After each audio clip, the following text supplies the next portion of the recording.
নমস্কার সবাইকে, স্নেহালি ছিল জীবন কথা চ্যানেলে আপনাদের অনেক স্বাগত। হ্যাপি নিউ ইয়ার সবাইকেই জানাচ্ছি।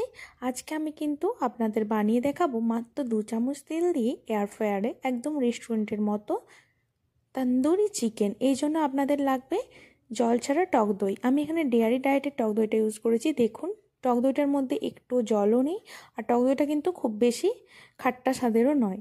এটা খেতেও খুবই সুন্দর হয়, তাই আপনারাও চাইলে এই দইটা ইউজ করতে পারেন। আমি বিভিন্ন রকমের টক দই ইউজ করেছি, এটা কিন্তু আমার খুবই ভালো লেগেছে। তার মধ্যে দেখুন, টক দইটাকে আমরা এখানে নিয়ে নিয়েছি 3 চামচ পরিমাণ। এরপর টক দইটাকে খুব কিছুক্ষণ ব্রিট করে নেওয়ার পর আমরা ওর মধ্যে দিয়ে দিয়েছি কাসুরি মেথি। এটা আমরা শুকনো খোলায় ড্রাই রোস্ট করে নেওয়ার পর এটা নিয়ে নিয়েছি ক্রাশ করে।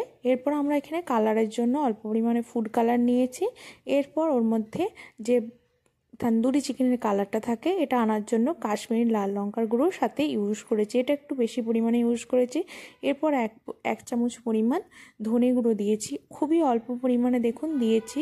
হলুদ গুঁড়ো 1 চামচ পরিমাণ, জিরে গুঁড়ো দিয়েছি। এরপর পরিমাণ মতো লবণ দিয়ে আমরা এখানে যোগ করে দিয়েছি 2 চামচ পরিমাণ সর্ষের তেল।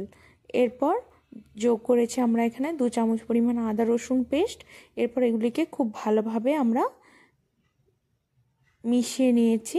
এটা একটু আপনাদের সময় নিয়েই মিশাতে হবে যাতে মশলাটি খুব ভালোভাবে মিশে যায়। এরপর আপনারা চাইলে অল্প পরিমাণে জলও যোগ করতে পারেন। আমি এখানে 2 চামচ পরিমাণ জল যোগ করেছিলাম এবং ঝালের জন্য 1 চামচ পরিমাণ ঝাল লাল লঙ্কার গুঁড়ো যোগ করেছি। আপনারা এটা ঝালটা আপনারা যে যার স্বাদ বুঝে যোগ করে নেবেন। এরপর দেখুন খুব ভালোভাবে মশলাটিকে মিশিয়ে নিয়েছি। তারপর আমরা এখানে যোগ করেছি MDH-এর যে তন্দুরি মশলাটা আছে, এটা আপনারা চাইলে যে কোনো মশলা ইউজ করতে পারেন। এটা আমার ভালো লেগেছে পার্সোনালি, তাই আমি বলে দিলাম। এটা আবার মশলাটিকে খুব ভালোভাবে মিশিয়ে নেওয়ার পর আমরা এখানে দেখুন চিকেন লেগ পিসগুলিকে নিয়ে নিয়েছি।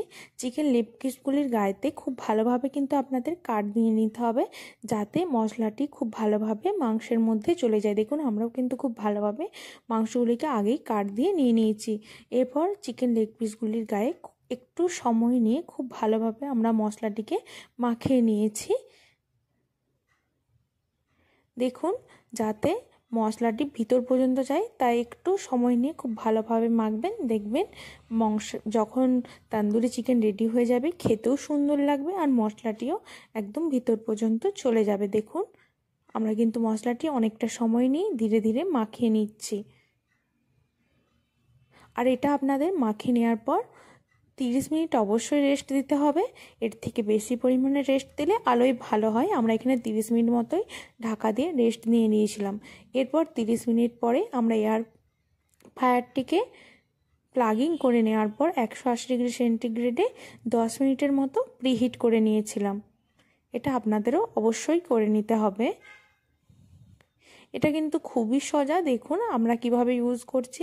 আপনারা যারা প্রথম এয়ার ফ্রায়ার ইউজ করছেন এভাবে করলে দেখবেন একদম ঠিকঠাকভাবে আপনারা বানিয়ে নিতে পারবেন। আশা করি আপনারা সবই জানেন, কিন্তু অনেকেই তো নাও জানতে পারেন, তাই আমি বলে দিলাম। এটার জন্য কেউ কিন্তু খারাপ মন্তব্য করবেন না। দেখুন, আমরা এখানে 180 ডিগ্রি সেন্টিগ্রেডে 10 মিনিটের জন্য এয়ার ফ্রায়ারটাকে প্রিহিট করতে বসিয়ে দিয়েছি।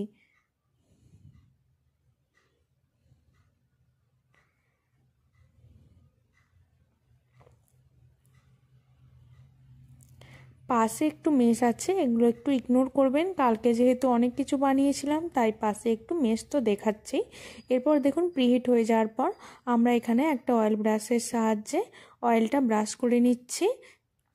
এয়ার ফ্রায়ারে যদিও অয়েল লাগে না একদমই, তা আমরা খুবই অল্প পরিমাণে অয়েল নিয়ে আমরা এখানে সাদা তেল নিয়েছি। আপনারা চাইলে ঘি দিয়েও করে নিতে পারেন। এটা দিয়ে আমরা খুব ভালোভাবে কিছুক্ষণ সময় নিয়ে অয়েল ব্রাশ করে নেওয়ার পর চিকেনের পিসগুলিকে খুব ভালোভাবে সাজিয়ে দিয়েছি। আর যেহেতু আমরা যে জায়গাগুলি ধরেছিলাম মশলাটি একটু সরে গেছে, তাই আমরা একটু মশলাটিও লাগিয়ে নিচ্ছি। এটা কিন্তু একটু গরম থাকবে, তাই একটু সাবধানে করবেন যাতে ছ্যাঁকা না আপনারা খেয়ে যান। দেখুন, আমাদের চিকেনের পিসগুলিকে খুব ভালোভাবে কিন্তু সাজানো হয়ে গেছে। এরপর 180 ডিগ্রিতে 30 মিনিটের জন্য আমরা একটা সাইডকে দিয়ে দিয়েছি তন্দুরি চিকেন বানিয়ে নেওয়ার জন্য। এটা কিন্তু যখন হয়ে যাবে টাইমিং শেষ তখন দেখবেন নিজে নিজেই এটা কিন্তু বন্ধ হয়ে যাবে। আমি আবারও বলে দিলাম, এটা নতুন যারা আপনারা, আমি জাস্ট তাদের জন্য বলে দিচ্ছি। এটা কিন্তু আপনারা লক্ষ্য রাখবেন যে আপনাদের এতটা টাইম লাগছে কি না। যদি কোনো কারণে আপনাদের মনে হয় যে পুড়ে যাবে, সেক্ষেত্রে কিন্তু আপনারা বন্ধও করে দিতে পারেন।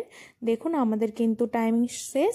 এরপর আমরা আবার অপর সাইডটাকেও ঘুরিয়ে 20 মিনিটের জন্য 180 ডিগ্রিতে এটা দিয়ে দিয়েছি বানিয়ে নেওয়ার জন্য। দেখুন এখানে আমরা 20 মিনিটে 180 ডিগ্রি সেন্টিগ্রেডে দিয়ে দিয়েছি।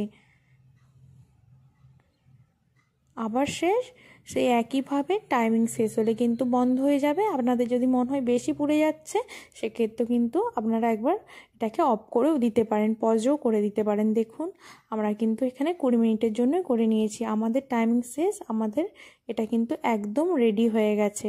এভাবে বানিয়ে দেখবেন, একদম দোকানের মতো হবে আর খেতেও অনেক দুর্দান্ত হবে।